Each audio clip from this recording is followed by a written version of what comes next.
Olá, meu nome é Jéssica, eu sou aluna de doutorado do Programa de Pós-Graduação em Ciências da Faculdade de Odontologia de Araçatuba e hoje eu vou apresentar o trabalho intitulado Citotoxicidade e Liberação de íons de materiais de forramento à base de silicato de cálcio. Bom, o capeamento pulpar ele é um procedimento que visa preservar a vitalidade do complexo dentino-pulpar de forma a criar uma barreira protetora e é essencial o uso de materiais adequados. Esses materiais utilizados, eles precisam então ser biocompatíveis, além de possuir outras capacidades, como a de diferenciação celular, o que favorece a formação de tecido mineralizado. O hidróxido de cálcio e o óxido de cálcio, eles já são amplamente utilizados, para o capeamento pulpar, pois eles auxiliam, na liberação de íons, auxiliando na formação de dentina secundária e na regeneração pulpar, além de ter uma ação antimicrobiana, porque eles mantêm o pH alcalino, então combatendo infecções bacterianas. Algumas desvantagens, são a sua alta solubilidade e também a formação de uma camada necrótica entre o material e a polpa, o que acaba comprometendo a integridade do complexo dentino-pulpar.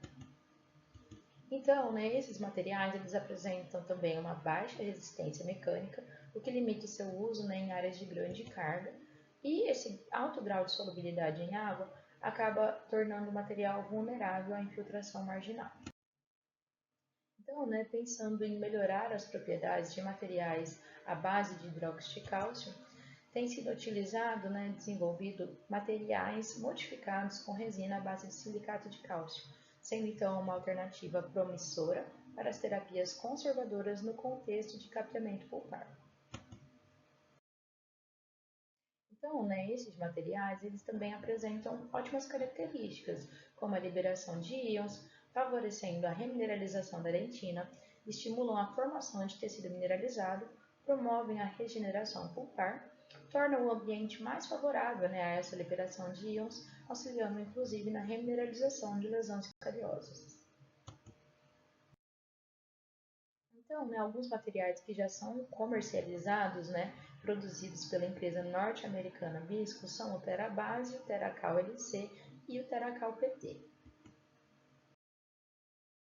O objetivo deste trabalho foi, então, avaliar a citotoxicidade desses materiais em odontoblastos, a sua liberação de cálcio, fósforo e flúor, dos materiais de forramento à base de silicato de cálcio. Então, os materiais avaliados foram o TeraBase, o TeraCal PT, o TeraCal LC e o Fuji 2LC. Para tanto, foram confeccionados corpos de prova. Como isso foi feito?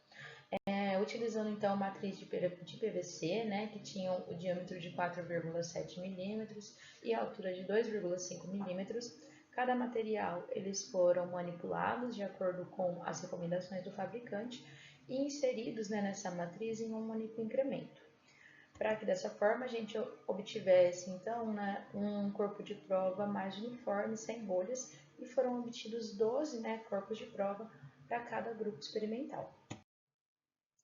Para a avaliação da liberação de cálcio, fósforo e flúor, os corpos de prova eles foram então colocados em tubos de ensaio e acrescidos de 2 ml de água deionizada ou de fluido corporal simulado, sendo este fluido a 7 ou a 4 o pH. Os tubos eles foram então incubados a 37 graus Celsius, 120 RPM durante 24 horas. E após esse período, o fluido então ele foi utilizado para realizar as dosagens de cálcio, fósforo e fluoreto. Para avaliação de citotoxicidade, foi realizado então o ensaio do MTT, onde células da linhagem de odontoblasto elas foram subcultivadas até atingir a confluência de 80%, foram ajustadas e semeadas em placas de 96 poços. Os corpos de prova eles foram então inseridos nessas placas de 96 poços e incubados em 3 períodos, de 24, 48 e 72 horas. Então, após cada período, procedeu-se com o protocolo do MTT e foi feito no final a leitura através da espectrofotometria. A análise estatística foi feita no software SigmaPlot 12.0, sendo que foi utilizado a nova 2 critérios e o teste de Fisher-LSD para a citotoxicidade e Kruskal-Wallis e teste de Stewart-Newman-Kills para a dosagem de liberação de íons, sendo que o nível de significância adotado foi de 5%. Então, para a avaliação de liberação dos íons, nós temos que o material FUJ2 foi o que apresentou a maior liberação de flúor, principalmente no pH 4. Com relação à liberação do cálcio, o melhor material foi o Teracal-LC, também ali no pH ácido. E não houve liberação de fósforo para nenhum dos grupos avaliados. Com relação à avaliação de citotoxicidade, em 24 horas, o material que obteve a melhor viabilidade celular foi o Teracal-PP. Na avaliação de 48 horas, não houve uma diferença estatística significativa entre os materiais à base de silicato de cálcio, sendo que eles obtiveram ali um valor de viabilidade melhores do que o FUJ2LC. E em 102 horas, nós observamos que os materiais Terabase e Teracal-LC foram os que apresentaram maiores valores de viabilidade celular, sem diferença estatística entre eles.